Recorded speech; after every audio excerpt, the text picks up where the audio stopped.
Large est la porte et spacieux le chemin qui mène à la perdition, et nombreux sont ceux qui entrent par elle. Car étroite est la porte et resserré le chemin qui mène à la vie, et peu nombreux sont ceux qui le trouvent.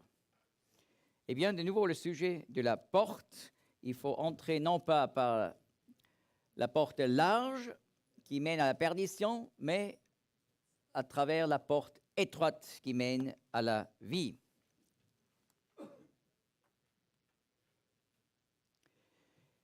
Eh bien, il n'y avait pas seulement la famille de Noé dans l'arche, mais également les animaux, c'est-à-dire des animaux de toute espèce. Et la parole insiste sur le fait pur et impur. Lorsque nous étudions dans le Nouveau Testament, Actes 10 et 11, on apprend que les animaux impurs sont une image, une illustration des peuples, des nations païennes, en contraste avec le peuple d'Israël. Donc les animaux purs sont une illustration du peuple choisi d'Israël et les animaux impurs des nations du monde en général. Eh bien, lorsque nous faisons le lien avec Apocalypse 5, où nous trouvons les 24 anciens au ciel qui adorent l'agneau de Dieu, je lis Apocalypse 5 au verset 9. Et ils chantent un cantique nouveau disant, « Tu es digne de prendre le livre et d'en ouvrir les sceaux, car tu as été immolé et tu as acheté pour Dieu par ton sang de toute tribu et langue et peuple et nation. Et tu les as fait rois et sacrificateurs pour notre Dieu, et ils régneront sur la terre. » Donc on apprend que par l'œuvre du Seigneur Jésus, des hommes de toutes tribus et langues et peuples et nations un jour seront sauvés. Donc de chaque espèce, la Bible ne dit jamais que tous les hommes seront sauvés. Le salut de Dieu est offert à toute l'humanité, mais seulement ceux qui se convertissent par une décision personnelle pour laquelle ils sont responsables vont être sauvés. Mais néanmoins, nous apprenons que Dieu sauve les êtres humains de toute tribu, langue, peuple et nation.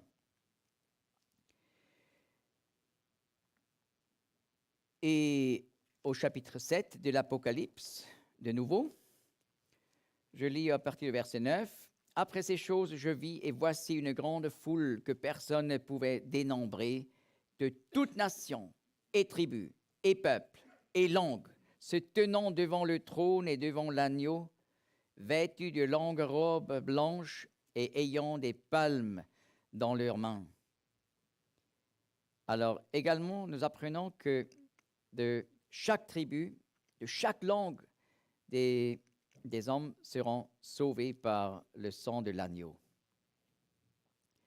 D'ailleurs, aujourd'hui, on compte mondialement environ 7000 langues, sans compter les dialectes.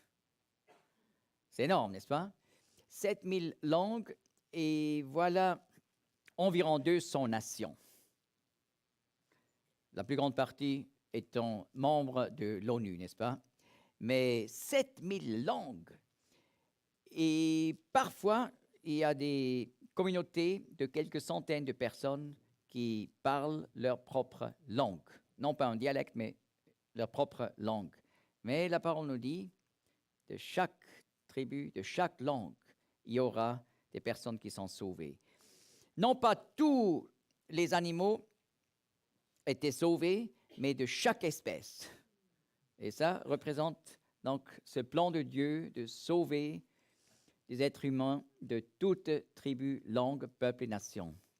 Et ces versets sont aussi intéressants pour nous parce que cela nous donne une toute autre attitude vis-à-vis des différentes nations, peuples, nations, langues. Donc cela nous donne, nous inspire à avoir une estime de pour chaque tribu, pour chaque langue. Oui, aimer le monde comme Dieu a tant aimé le monde en donnant son Fils unique.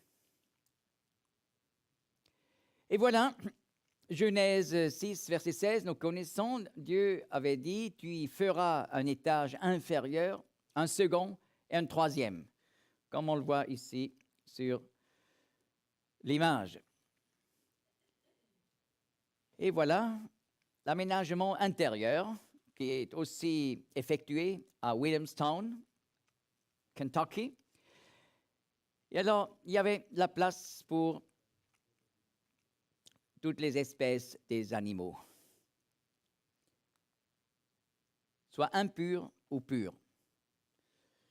Et voilà, le texte nous dit en Genèse 6, verset 14, « Fais-toi une arche de bois de gopher, tu feras l'arche avec des loges. » Le terme hébreu, ce n'est pas lishka, ça c'est le terme normal pour une chambre.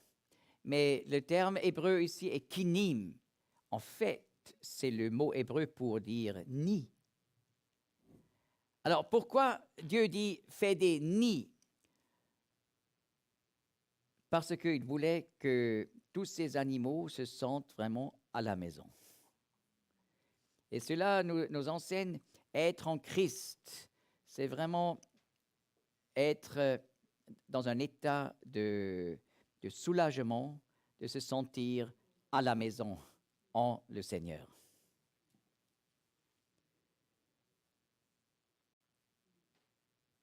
Voilà, il ne fallait pas être spécialement beau pour pouvoir entrer. Ils étaient tous invités. Et ils ont fait ensemble cette expérience du psaume 46, verset 1er. Dieu est notre refuge et notre force, un secours dans les détresses, toujours facile à trouver. Une question se pose. Est-ce qu'il y avait des dinosaures dans l'arche? Eh bien, on doit dire oui, parce que dans le livre de Job, nous lisons une description merveilleuse au chapitre 40 et 41 du Béhémoth et du Léviathan. Et le Béhémoth, on peut ouvrir. Le Béhémoth était donc en vie avec Job, qui a vécu après le déluge.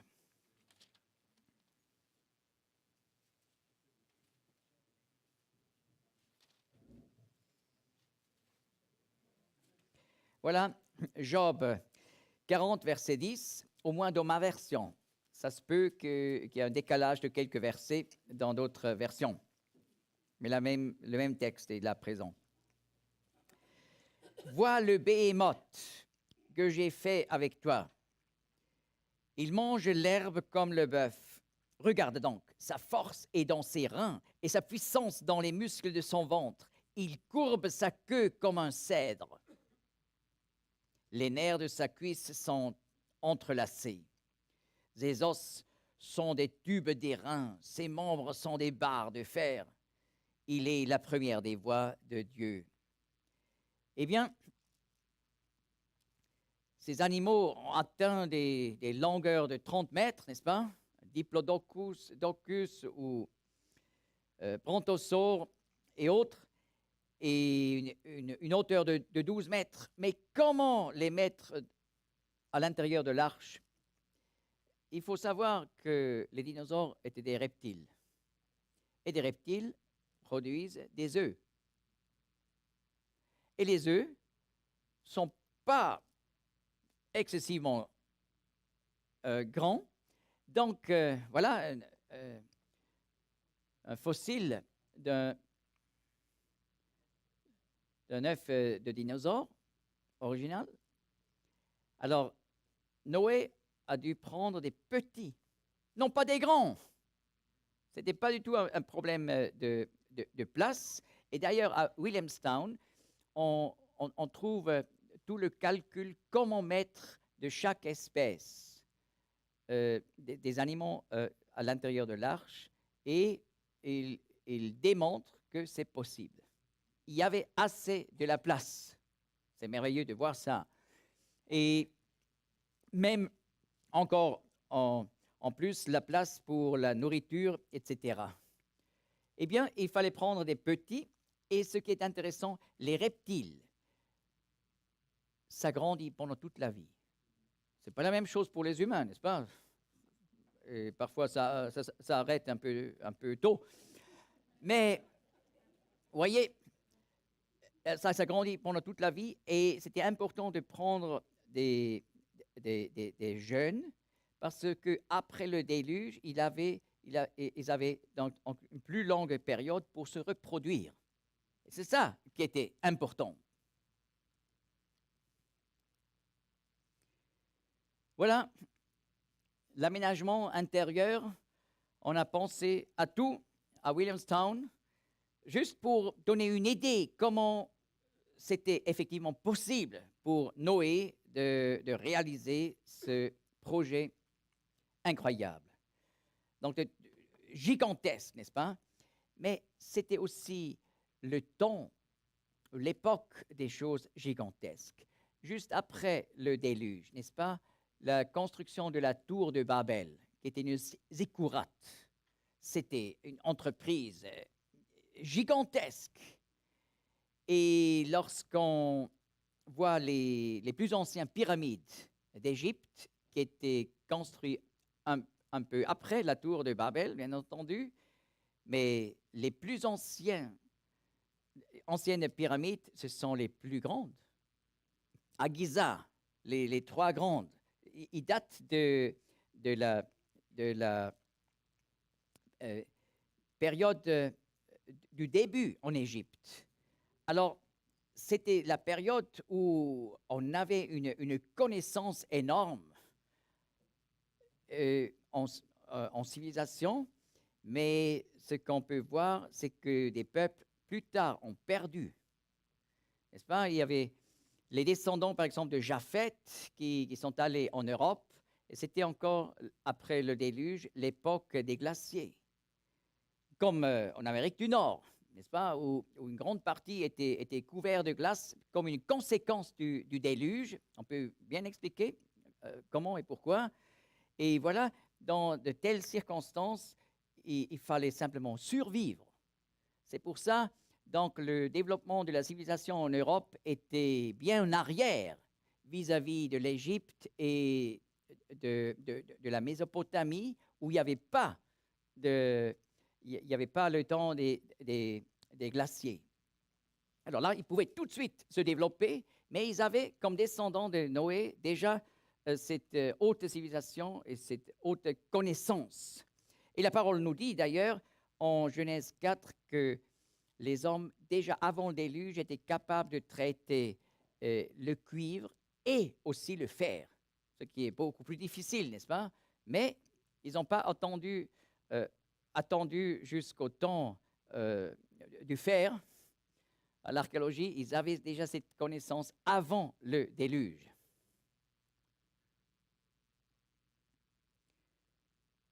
Voilà, juste quelques impressions. Je ne dois pas tout décrire. Bien sûr, on s'est aussi fait des idées comment on a pu,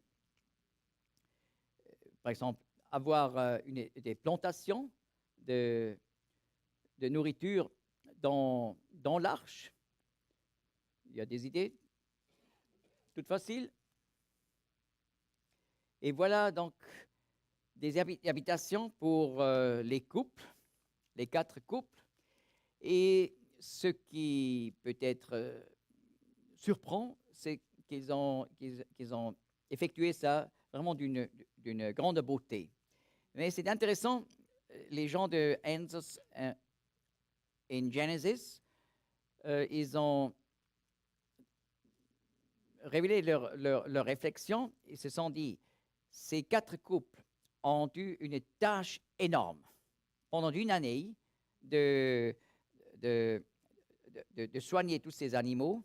Donc, il fallait donc une section où ils se sentaient vraiment à la maison pour reprendre des forces. Donc, si Dieu nous donne un grand travail, il nous faut le lieu où on peut se retirer, être seul et reprendre des forces.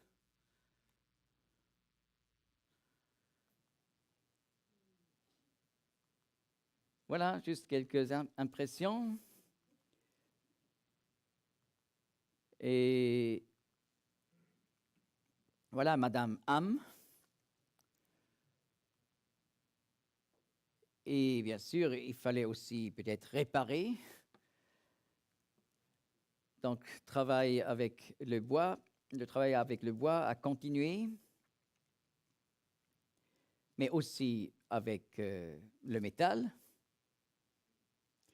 Et voilà, une chose très importante. De la lumière dans l'arche. Je répète, Genèse 6, verset 16, « Tu feras un jour à l'arche ». Le terme hébreu, ce n'est pas chalon, le terme normal pour fenêtre, mais c'est zohar, qui littéralement veut dire lumière de midi. Et voilà, on a fait une construction ici.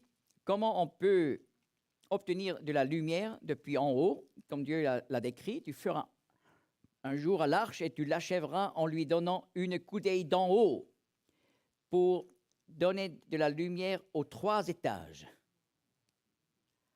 Et vous voyez, en réalité, ça fonctionne. On peut voir à Williamstown, ça fonctionne. Cette lumière entre dans les trois étages. Voilà, la lumière dans l'arche. Noé a construit cette arche pour sauver sa famille. Et c'était important d'avoir la lumière là chez soi. Comme nous voyons le principe plus tard en Égypte, en Exode 10, 23, lorsque les ténèbres sont tombées pendant 3 jours sur l'Égypte, nous lisons Exode 10, verset 23, « Mais pour tous les fils d'Israël, il y eut de la lumière dans leur habitation. » Il est tellement important que dans nos familles, nous avons cette lumière de la parole de Dieu qui est toujours présente, même quand le monde est dans le ténèbre.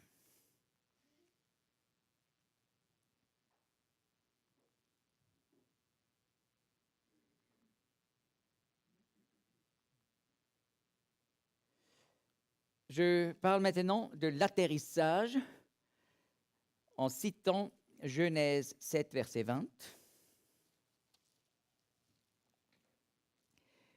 Les eaux se renforcèrent de 15 coudées par-dessus et les montagnes furent couvertes.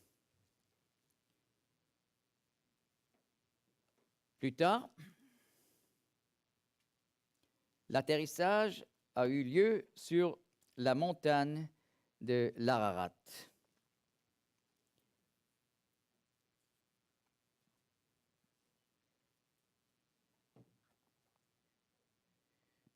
Voilà, l'Ararat est une montagne d'une hauteur de 5137 mètres au-dessus de la mer. C'est pas mal, hein? On est fiers en Suisse d'avoir la moitié des montagnes de 4000 et plus dans notre petit territoire. La moitié des montagnes en Europe.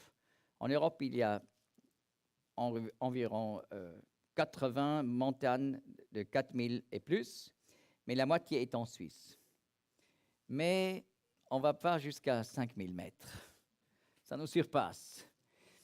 Un jour où j'étais en voyage en Malaisie pour visiter des assemblées chinoises, alors là, j'ai vu le mont Ararat. J'ai tant de fois passé à travers la Turquie, mais jamais j'ai vu le mont Ararat. Mais cette fois, j'ai regardé. Mais c'est exactement, c'est très typique, ces deux parties de la montagne pour l'Ararat. Mais le pilote, il n'a pas annoncé. Mesdames et messieurs, voyez au côté gauche, vous voyez le lieu où notre père Noé a fait son atterrissage. Oui, ça aurait été un message, n'est-ce pas? Mais c'était là. Et nous lisons en Genèse 8, verset 4.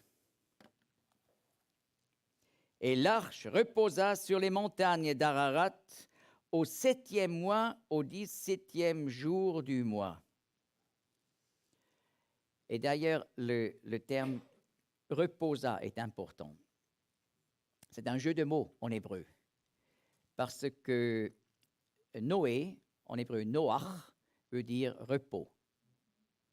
Et voilà, l'arche reposa sur les montagnes d'Ararat.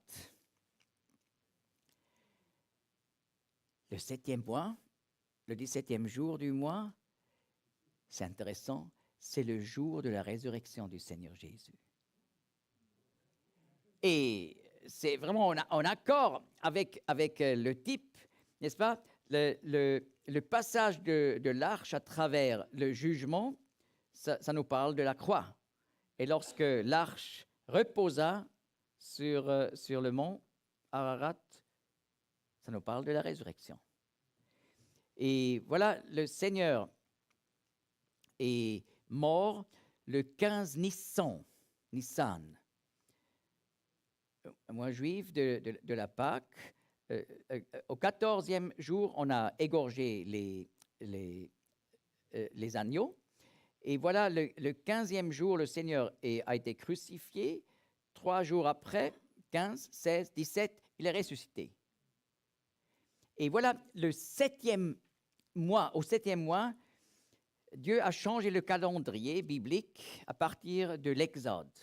En Exode 12, il dit « Ce mois sera le premier des mois ». Et c'est pour ça, ce qui était avant l'Exode, le 7e mois est devenu le premier mois, Nissan.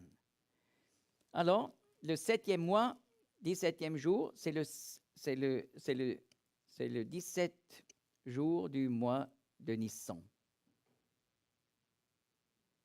C'est pour ça, la fête de Nouvel An en Israël, c'est toujours le premier jour du 7e mois.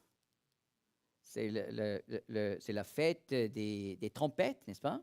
C'est ça, toujours Rosh Hashanah, le Nouvel An. Mais la Bible nous dit en Lévitique 23, c'est le premier jour du 7e mois. Après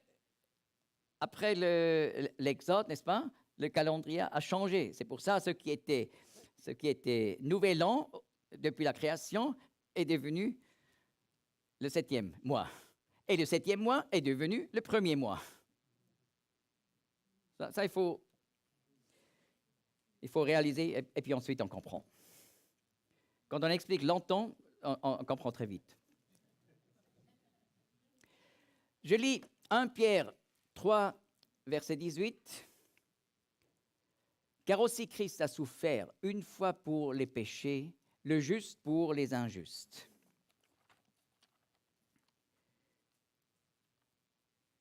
On peut ouvrir le passage et je vais donner quelques explications à ce texte bien difficile.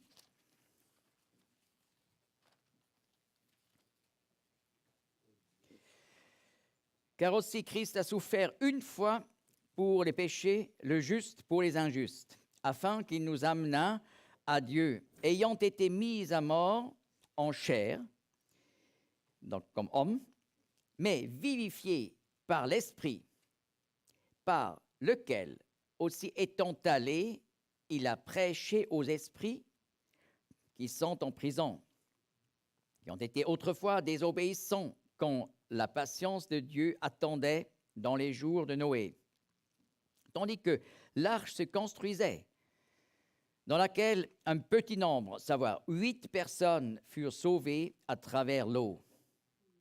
Or, cet antitype vous sauve aussi maintenant, c'est-à-dire le baptême. Non le dépouillement de la saleté de la chair, mais la demande à Dieu d'une bonne conscience par la résurrection de Jésus-Christ. Eh bien, ici on apprend que les événements en rapport avec l'arche et le déluge sont un parallèle avec ce qui est exprimé par le baptême. Et voilà, le texte nous dit, j'ai cité la version Darby, un peu difficile, mais très exacte, et qui dit à travers l'eau, or cet antitype vous sauve aussi maintenant.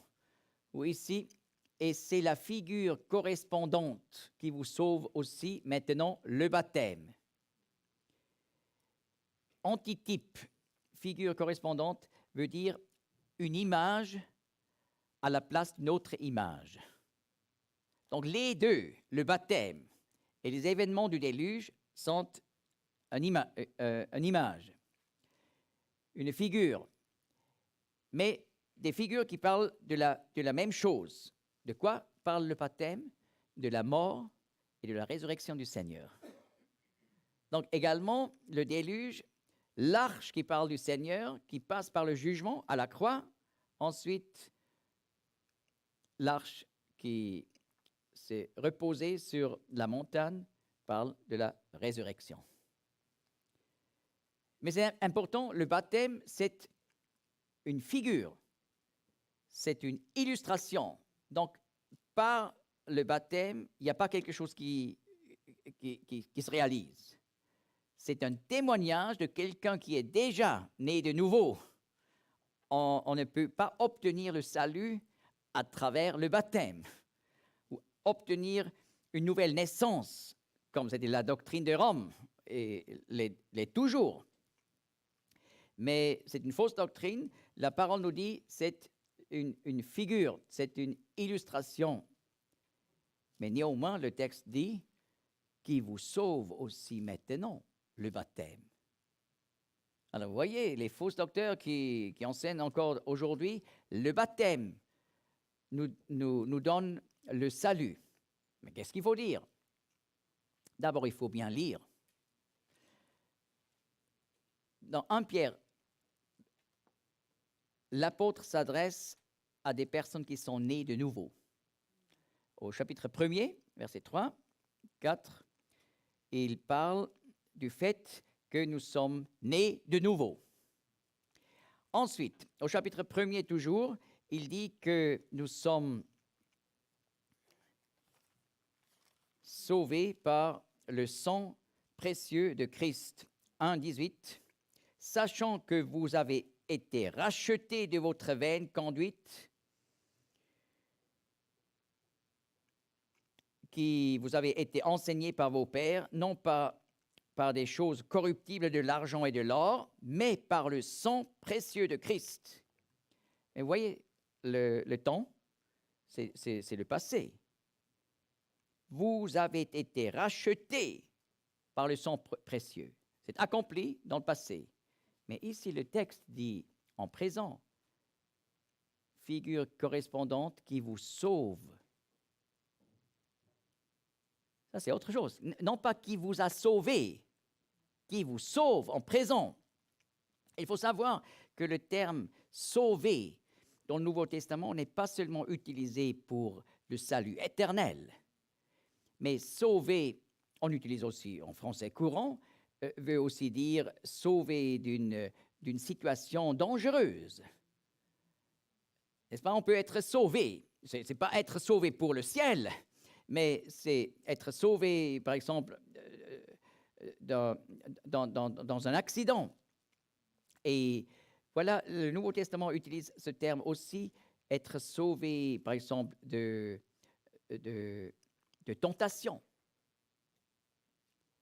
Et voilà, le baptême nous sauve de faux chemins parce que, et le texte nous explique, non l'enlèvement de la saleté de la chair, mais la demande à Dieu d'une bonne conscience. Lorsqu'on est baptisé, solennellement, on dit à Dieu, je veux dès maintenant plus jamais aller marcher sur un chemin où je ne pourrai plus avoir une bonne conscience. Ce n'est pas que nous donnons la promesse de ne plus jamais pouvoir pécher, mais c'est une demande.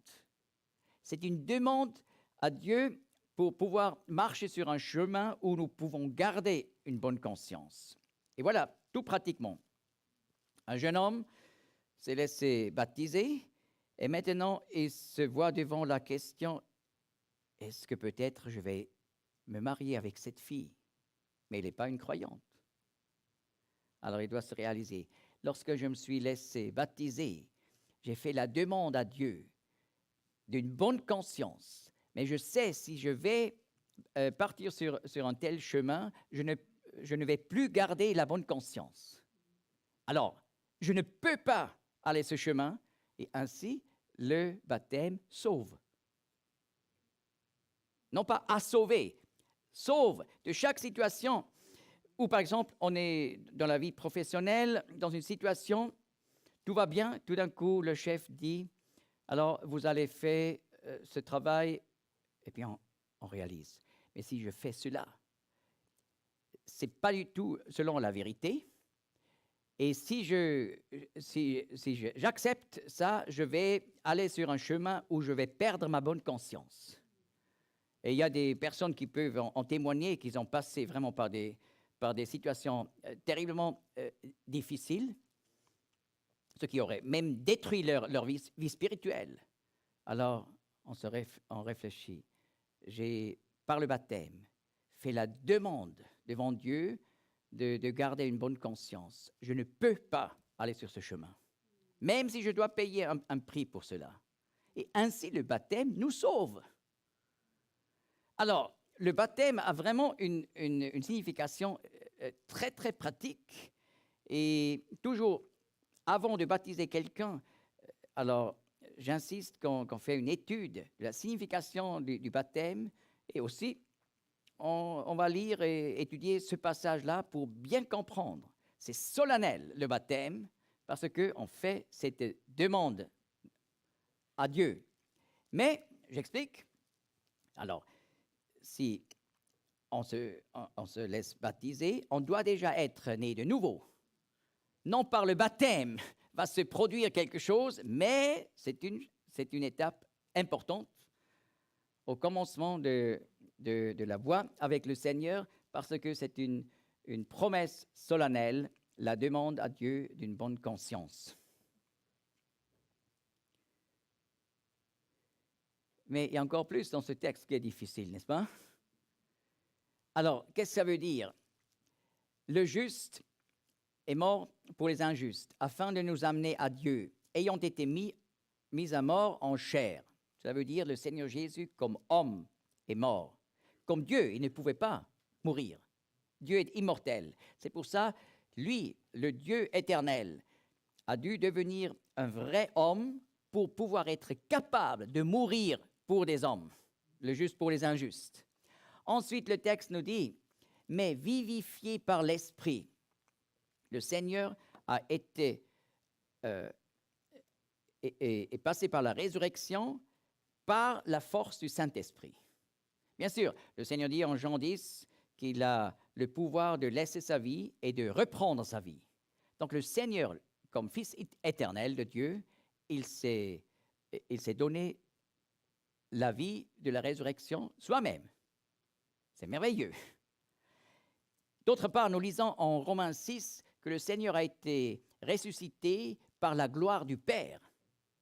Mais ici, nous apprenons que cela a été effectué par la force du Saint-Esprit. Donc le Dieu trinitaire était actif dans la résurrection de l'homme Christ Jésus.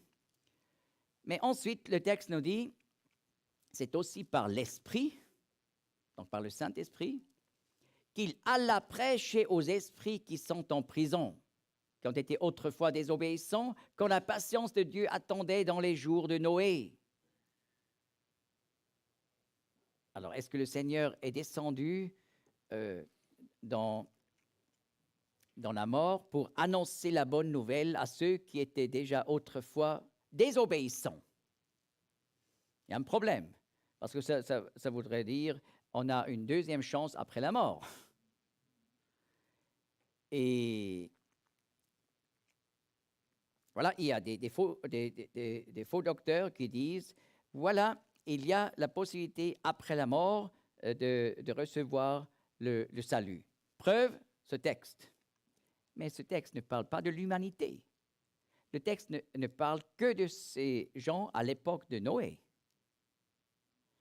Et le texte ne parle pas de ceux qui n'ont jamais entendu l'Évangile, mais parle expressément de personnes qui avaient entendu la bonne nouvelle par la bouche de Noé. Alors, qu'est-ce que ça veut dire? Eh bien, c'est aussi par l'Esprit qu'il alla prêcher aux esprits qui sont en prison, veut dire que le Seigneur, par l'Esprit Saint, a transmis le message du salut par la bouche de Noé, puisque Genèse 6, verset 3 dit « Mon esprit », dit l'Éternel, c'est l'Esprit Saint, ne contestera pas pour toujours avec l'homme, mais seulement pour 120 ans. Donc, Noé a prêché par le Saint-Esprit et il a annoncé la bonne nouvelle à ces personnes où maintenant, leur esprit est en prison, dans le Hadès, dans le séjour des morts, qui ont autrefois été désobéissants. N'est-ce pas? Avec un exemple, je peux illustrer ce que le texte veut dire. Si aujourd'hui j'explique l'Évangile à Jean, une personne qui s'appelle Jean, et demain, la police vient et le met en prison. Le lendemain, je peux dire, j'ai expliqué l'Évangile à Jean, qui est en prison. Mais je n'ai pas annoncé l'Évangile en prison, mais j'ai annoncé à Jean, qui maintenant est en prison. Et c'est ça le sens. Donc, c'est aussi par l'Esprit qu'il a prêché aux esprits qui sont maintenant en prison, qui ont été autrefois désobéissants, etc. Mais pourquoi un texte si compliqué? Parce que Pierre veut relier les événements de la croix et du baptême avec les événements du déluge. Parce que le déluge et le baptême sont des figures correspondantes et qui nous donnent une illustration de l'œuvre de Christ à la croix. C'est un peu difficile, mais c'est nécessaire d'expliquer ce texte parce que souvent, on se sent peut-être même coincé par ce texte.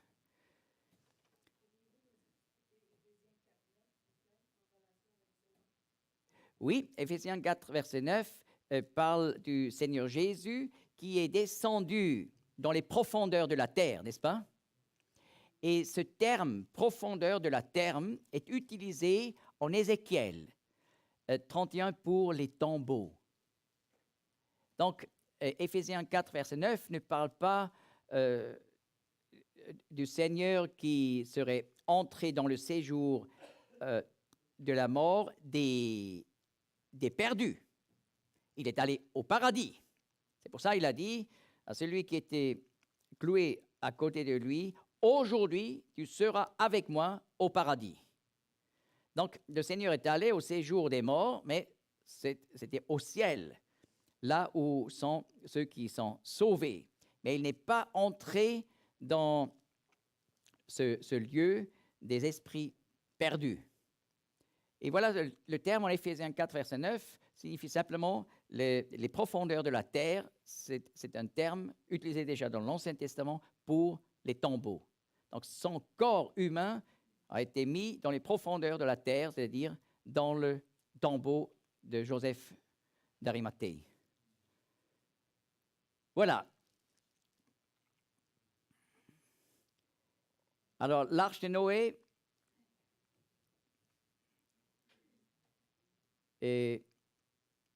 a reposé sur la montagne le jour de la crucifixion.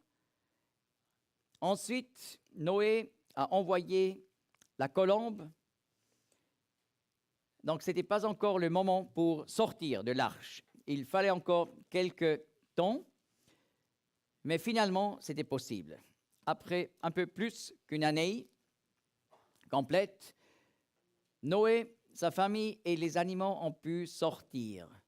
Et voilà, Noé a bâti un autel. Genèse 8, verset 21.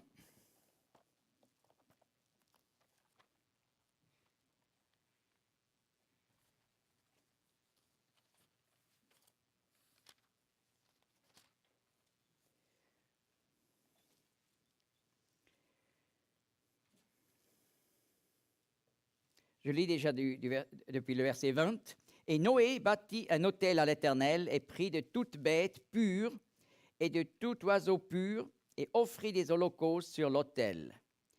N'est-ce pas? Il a dû prendre toujours 2, un mâle et une femelle. Mais pour les animaux purs, il a dû prendre 7 individus, c'est-à-dire 3 fois 2, afin que les animaux purs, cachers, ont eu un avantage sur les autres pour se reproduire. Mais le 7e exemplaire était prévu pour ces sacrifices. Ensuite, verset 21, « Et l'Éternel flaira une odeur agréable.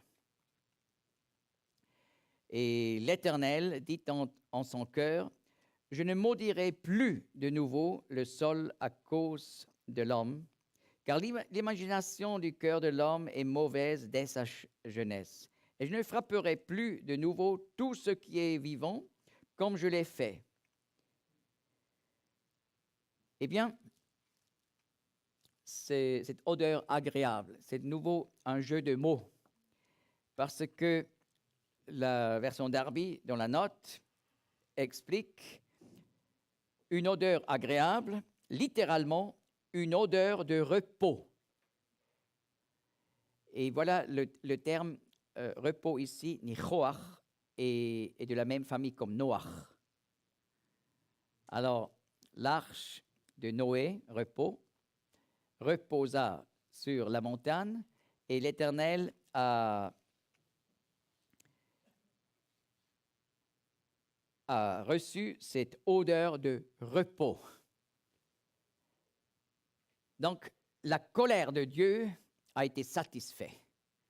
Et c'est pour ça que ces holocaustes nous parlent du fait que le Seigneur Jésus a tout accompli. Donc, la colère de Dieu, dont la justice de Dieu a été exercée, mais maintenant Dieu a trouvé donc son repos dans l'œuvre du Seigneur Jésus. Et c'est vraiment là où, comme croyant, on peut recevoir ce repos intérieur, cette certitude que tout est accompli, qu'il n'y a aucune colère encore qui reste de Dieu contre nous. Cette assurance que Dieu n'a plus rien du tout contre nous. Et ça peut nous amener dans un repos intérieur, vraiment basé sur l'œuvre du Seigneur Jésus. Et c'est aussi beau de voir comme l'Éternel dit, « Je ne maudirai plus de nouveau le sol. Je ne frapperai plus de nouveau tout ce qui est vivant. » Et cela nous rappelle bien sûr de nouveau de Romains 8, verset 1er. Il n'y a donc aucune condamnation pour ceux qui sont dans le Christ Jésus. Ensuite, Genèse 9, verset 1er, « Et Dieu bénit Noé et ses fils et leur dit. » La bénédiction qui suit. Et voilà le parallèle Nouveau Testamentaire, Éphésiens 1, verset 3. « Béni soit le Dieu et Père de notre Seigneur Jésus-Christ, qui nous a bénis de toute bénédiction spirituelle dans les lieux célestes en Christ. Donc aussi, ce parallèle que toutes les bénédictions spirituelles nous sont données en Christ, mais sur la base de son œuvre, où il a fait propitiation pour nos péchés.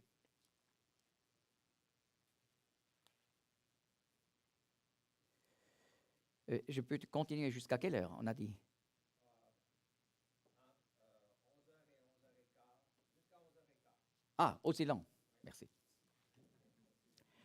Alors, ensuite, Genèse 9, Dieu introduit le symbole de l'arc-en-ciel.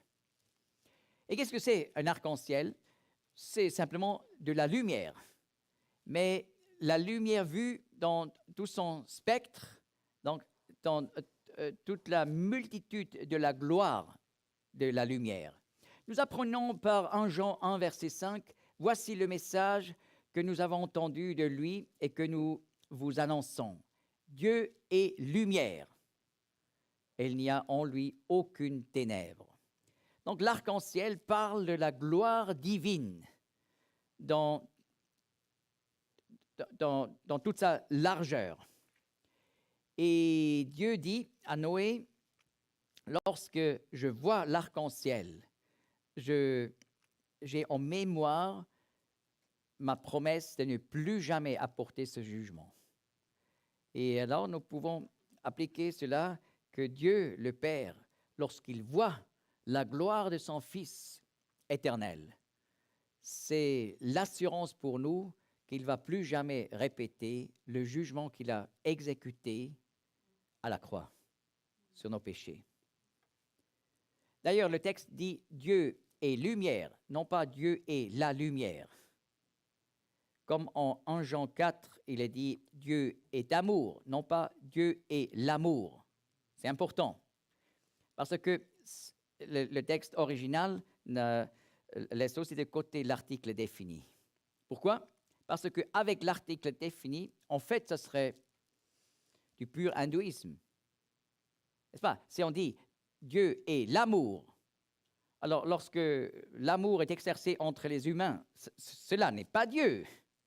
Mais de dire « Dieu est amour » veut dire que le caractère, l'être de Dieu est amour. Et on ne peut pas dire « voilà, la lumière que nous voyons, c'est Dieu ». Non, ça c'est de l'hindouisme. Dieu n'est pas une partie de la création, mais Dieu est lumière. C'est-à-dire, il n'y a aucune ténèbre en lui. Dieu est absolument juste et saint. Dieu est lumière.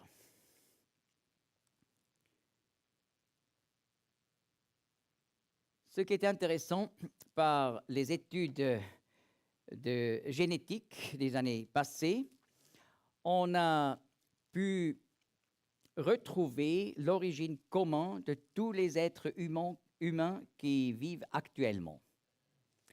Et peut-être vous avez entendu, il y a bien des années, une recherche qui a été publiée un peu dans tous les mass médias, a dit, on a trouvé Ève, qui a vécu vers 200 000 ans dans le passé. Donc toute l'humanité est descendue de cette Ève il y a 200 000 années. Mais il faut expliquer comment on a reçu ce chiffre. Comme hypothèse, on a considéré la DNA mitochondriale dans les cellules. Il y a donc des machines d'énergie, comme vous voyez ici, avec une toute petite partie de la DNA. Et cela est transmis d'une mère aux filles et aux fils. Ah voilà, ADN, mais mitochondrial, vous dites aussi. Merci. Alors, et ainsi on peut on peut retracer l'origine de l'humanité, mais eux, ils ont étudié l'ADN mitochondrial des chimpanzés. Et on fait un calcul hypothétique pour atteindre finalement par des mutations l'ADN mitochondrial de l'homme. Et cela a donné donc le chiffre de 200 000 ans en arrière.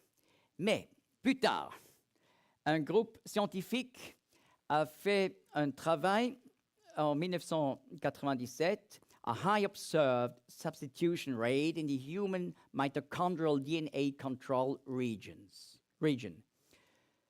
Parsons, Thomas et autres, et ils ont publié cela dans Nature Genetics. Donc ça, c'est très renommé mondialement. Et eux, ils ont fait le calcul depuis les êtres humains actuels. On a vu que dans cette section de l'ADN, il y a bien des mutations qui se font dans l'espace de quelques années seulement. Et alors, ils ont recalculé en arrière jusqu'à une origine commune de toute l'humanité. Et ça a donné le chiffre de 6 000 ans. Et ça, c'est vraiment stupéfiant, n'est-ce pas? Dans la littérature séculaire, vous trouvez ce calcul. Donc, ils ont dit le taux de mutation est en fait 20 fois plus élevé qu'on a pensé jusqu'alors. Donc, Ève a vécu il y a environ 6 000 à 6 500 ans. Et cela correspond à la chronologie biblique. C'est fantastique. Et d'ailleurs, par ces études génétiques, aujourd'hui, on peut placer toute l'humanité dans des familles. C'est-à-dire, il faut se représenter un arbre avec les branches. Alors, on peut étudier toutes les branches de l'humanité qui sont issues de cet original, Ève. Et alors, vous pouvez faire un test ADN. Dans quelques semaines, vous allez recevoir le résultat. On peut vous dire quel était le peuple d'origine il y a 3000 ans. Alors, vous allez apprendre, c'était des Celtes ou c'était n'importe quoi, des Grecs, n'importe quoi. Et voilà, on a constaté que vraiment toute l'humanité est simplement une famille. Et même les différences de couleurs dans l'ADN, ce sont des moindres différences, vraiment négligeables. Donc, on est vraiment juste une famille. Et ce qui est remarquable, en plus, on a vu, avant de retracer toute l'humanité à Ève, il y a 6000 ans, on peut retracer donc sur cette ligne des mères, toujours l'ADN mitochondrial, qui est seulement transmis par les mères. On peut retracer l'humanité à 3 femmes. Et les branches de l'arbre sont ici L, M et N. Alors, vous voyez, ici, nous avons l'origine de la famille de Noé. L est typique pour les peuples en Afrique noire. Ce sont les descendants de Madame Ham. Et il reste encore N et M. Et toutes les autres branches sont issues de L, M et N. Vous voyez? Des peuples. Et par exemple, en Asie orientale, on a souvent donc les branches A, B, C et D. Vous voyez? Et en Amérique du Nord, on trouve exactement A, B, C, D. Aussi en Amérique du Sud. Et maintenant, on peut prouver qu'effectivement, des peuples de l'Asie orientale ont passé là par... pardon? Oui, exactement. Par la route de Bering, en Amérique du Nord, et se sont multipliés et sont descendus jusqu'en Amérique du Sud. Et on peut aussi prouver par les traits génétiques que d'abord Amérique du Nord et ensuite Amérique du Sud, parce que les gènes sont plus spécialisés au Sud. Cela indique qu'ils se sont séparés de nouveau de leur origine. Alors, on peut vraiment prouver toute l'humanité, une famille issue de L, M et N. C'est beau de voir. Et puis, si on réalise tout cela, on a une toute autre attitude vis-à-vis de toutes les tribus et peuples et nations.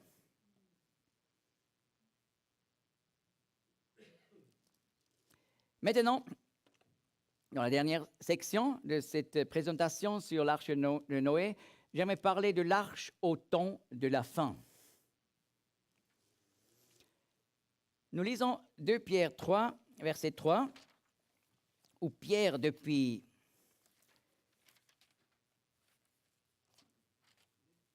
la prison, juste avant sa mort comme martyr, il écrit son testament.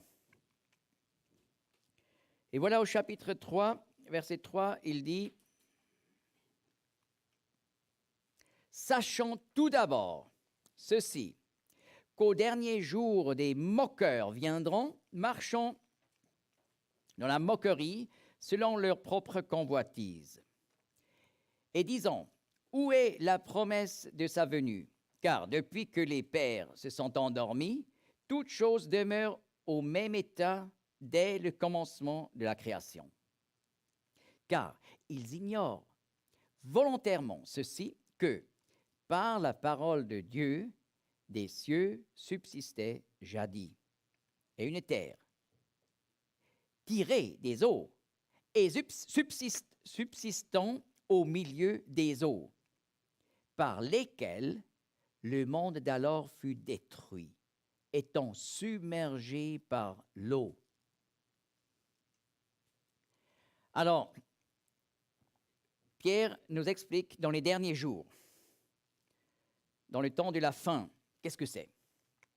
Le temps de la fin est toujours dans la Bible la période où le peuple juif sera un jour rassemblé de nouveau au pays des ancêtres. Le peuple juif dispersé dans le monde entier. Et c'est intéressant parce que nous vivons dans cette époque. Depuis 1882, voilà le moment de la première immigration massive de Juifs pour retourner, comme on disait à l'époque, en Palestine. Après la deuxième, troisième, etc., jusqu'à aujourd'hui, 3 millions de Juifs sont retournés du monde entier au pays des ancêtres. Eh bien, nous avons donc, bibliquement parlé, le temps de la fin, depuis le 19e siècle jusqu'à aujourd'hui. Et voilà, Pierre nous dit, au dernier jour viendront des moqueurs qui diront, où est la promesse de sa venue? Ils disent, voyez, vous attendez déjà aussi longtemps et Christ n'est pas venu. Il ne viendra plus jamais. Eh bien, il dit, ces gens ignorent volontairement 2 choses. Par la parole de Dieu existait jadis des cieux, ainsi qu'une terre. Donc, ils ignorent que Dieu est intervenu comme créateur au début et il a créé à partir du néant le ciel, l'univers et la terre, par sa parole. Mais ils ne croient pas en une telle création. C'est pour ça qu'ils ne peuvent pas accepter qu'un jour, Dieu va intervenir et va arrêter ce cycle dans lequel nous vivons. On travaille le jour, ensuite on dort, on travaille le jour, on dort. Tout d'un coup, après ce cycle qui se répète tout le temps, Dieu va intervenir et toutes les choses vont changer par le retour de Christ. Ils n'acceptent pas. Pourquoi? Parce qu'ils n'acceptent pas la notion de la création spéciale. Et ils n'acceptent pas la notion d'un déluge mondial. Parce que Pierre continue en disant, ils disent, car depuis que les pères se sont endormis, tout demeure dans le même état depuis le commencement de la création. Donc ils disent, Dieu n'a jamais fait une intervention. C'était toujours la même chose depuis le début. Ils ne croient pas en une création spéciale. En plus, ils ne croient pas en le déluge. Ainsi qu'une terre tirée des eaux et subsistant au milieu des eaux. C'est une référence à la 3e journée de la création. N'est-ce pas? Selon la Bible, la planète était couverte d'eau, complètement. Et seulement au 3e jour, Dieu a fait apparaître le sec, ce qui est sec. Et d'ailleurs, ce terme utilisé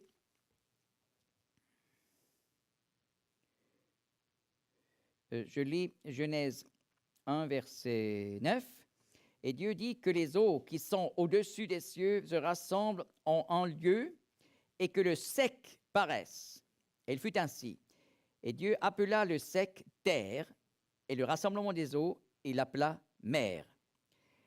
Voilà le sec Yapasha. C'est aujourd'hui en hébreu moderne le terme pour dire continent. Donc, les continents, le continent d'origine, c'est formé le 3e jour. Dieu est intervenu, mais ils ne croient pas en cela. Et voilà, la Bible nous explique qu'il y avait déjà assez d'eau pour couvrir toute la planète. Mais le 3e jour, donc le continent est sorti de l'eau, mais dans le déluge, la terre a été submergée par les mêmes eaux. C'est qu'une terre tirée des eaux et subsistant au milieu des eaux, par lesquelles, c'est-à-dire des eaux, le monde d'alors fut détruit, étant submergé par de l'eau. On a assez de l'eau sur la planète pour couvrir toute la terre de presque 3 kilomètres. Mais à cause des profondeurs dans les océans, c'est possible de rassembler l'eau et de laisser donc le sec. Mais nous avons assez de l'eau pour couvrir toute la terre. Et ces eaux ont couvert pendant le déluge toute la terre. Ensuite, Dieu les a renvoyées dans les profondeurs des océans. Alors, dans les derniers jours, ils ne croient pas tous. Tout cela, c'est un mythe pour eux. Et ce qui est intéressant, c'est ça mon point maintenant, jusqu'à 1800, pratiquement tous les scientifiques ont cru en une création spéciale de Dieu et en le déluge, en la réalité du déluge. Mais, voyez cet homme, Charles Lyell, c'était un avocat, donc pas un spécialiste de sciences de sciences naturelles. Lui a inventé l'idée que c'est faux, ce qu'on a toujours pensé, que les couches sédimentaires se sont formées par le déluge ou par des catastrophes qui ont suivi le déluge. Mais il faut comprendre ça comme des processus qu'on observe aujourd'hui. N'est-ce pas? Il y a la pluie, il y a les rivières qui amènent de la boue et qui replacent cela. Et voilà, des couches sédimentaires se forment de millimètre en millimètre pendant des milliers et des millions d'années. Alors, jamais une catastrophe. Et nous savons que Charles Lyell, il a haï la notion d'une intervention divine par le déluge. Donc, il voulait effacer cette pensée qu'il y ait un Dieu qui intervient et juge le péché. C'est pour ça qu'il a donc inventé toute une nouvelle approche de la géologie. Et ainsi, il a inventé donc les grands espaces géologiques. Et quelques années plus tard, voilà Charles Darwin. Il a reçu comme cadeau un livre de Charles Lyell et il a dit, c'est l'homme qui me donne la base pour construire la doctrine d'évolution dessus. Donc, jamais, c'était toujours la même chose dès le début, jamais de catastrophe, jamais un déluge, c'était toujours la même chose depuis le commencement. Et Dieu n'a jamais intervenu. Et voilà exactement dans la période où les Juifs ont commencé à retourner au pays des ancêtres, ce qui sont les derniers jours, voilà les moqueurs sont venus qui volontairement rejettent une création spéciale et la notion du déluge mondial. C'est une prophétie merveilleuse. Et voilà le Seigneur en Luc 17, 26, nous pouvons ouvrir notre Bible, parle des derniers jours et de son retour. Et là, il nous dit, « Et comme il arriva au jour de Noé, ainsi en sera-t-il au jour du Fils de l'homme aussi. On mangeait, on buvait, on se mariait, on donnait en mariage jusqu'au jour où Noé entra dans l'arche et le déluge vint et les fit tout périr. » Donc le Seigneur dit, il y a un parallèle typologique entre l'époque du déluge et les derniers jours, l'époque où les Juifs vont rentrer au pays des ancêtres pour rebâtir leur État, leur propre État. Eh bien, ce qui est remarquable, le Seigneur dit, cette époque était caractérisée par on mangeait, on buvait, on se mariait, etc. Mais ce n'est pas méchant, n'est-ce pas? Il nous faut boire, il nous faut manger. Mais le problème, c'est, si ça, c'est la vie, c'est vraiment pauvre. C'est simplement vivre. N'est-ce pas? C'est à peu près la même chose comme une vache. Une vache se lève aussi le matin, ça mange un peu, il y a du repos entre deux, la nuit. Le lendemain, ça se lève, ça mange. Ça c'est la vie d'une vache, ce n'est pas la vie d'un homme. Il faut plus que ça. Alors, ils vivaient simplement sans Dieu, mais tout normalement. D'ailleurs, le Seigneur ajoute, les derniers jours seront aussi comme les jours de Lot, verset 28. De même aussi, comme il arriva au jour de Lot, on mangeait, on buvait, on achetait, on vendait, on plantait, on bâtissait. Mais au jour où Lot sortit de Sodome, il plut du feu et du soufre du ciel qui les fit tous périr. Il en sera de même au jour où le Fils de l'homme sera manifesté. Vous avez vu le parallèle avec les jours de Noé. Là, le Seigneur dit aussi, on mangeait, on buvait. En plus, on achetait, on vendait, on plantait, on bâtissait. Mais le Seigneur ne dit pas, on se mariait.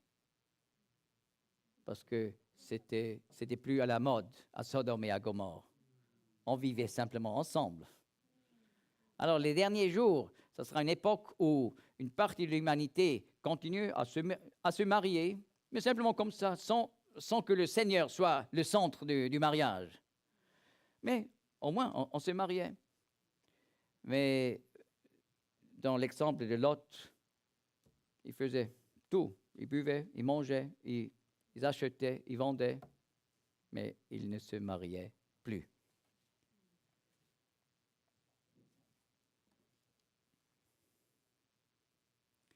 Voilà, le temps de la fin a commencé par le retour des Juifs au XIXe siècle et continue jusqu'à aujourd'hui. Mais ce qui est encore devant nous, c'est le retour de Jésus-Christ en gloire. Avant, il y aura la grande tribulation, donc la dernière guerre mondiale de 3 ans et demi.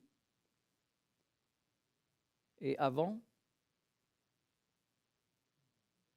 l'enlèvement de l'Église. Ça, c'est le mystère pour l'Église, 1 Corinthiens 15, 51, que le Seigneur va nous enlever encore avant la grande catastrophe de la grande tribulation. Et cette grande tribulation est donc illustrée par le déluge. Mais avant le déluge, il y avait Enoch qui marchait avec Dieu. Et Dieu l'a enlevé. Voilà l'Église qui va partir avant le déluge, avant la grande tribulation, par l'enlèvement comme Enoch. Mais plus tard, Noé et sa famille, ils passent à travers le déluge. Et cela nous parle du résidu d'Israël en Apocalypse 7, qui va passer à travers la grande tribulation. Et Jean a vu une foule de toutes les nations, peuples, langues et tribus qui passent à travers la grande tribulation. Ce sont des personnes qui vont se convertir après l'enlèvement. Parce que jusqu'à l'enlèvement, ils n'ont pas encore entendu l'évangile de la grâce. Ceux qui ont entendu l'évangile de la grâce, 2 Thessaloniciens 2 nous dit, ils vont s'endurcir.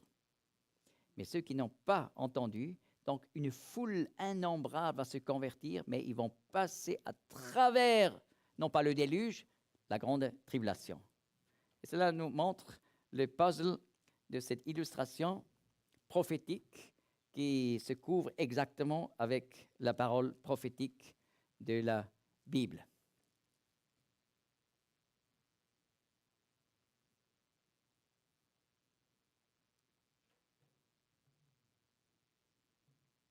Voilà, l'enlèvement, ensuite les jugements de l'Apocalypse et ensuite le retour de Christ.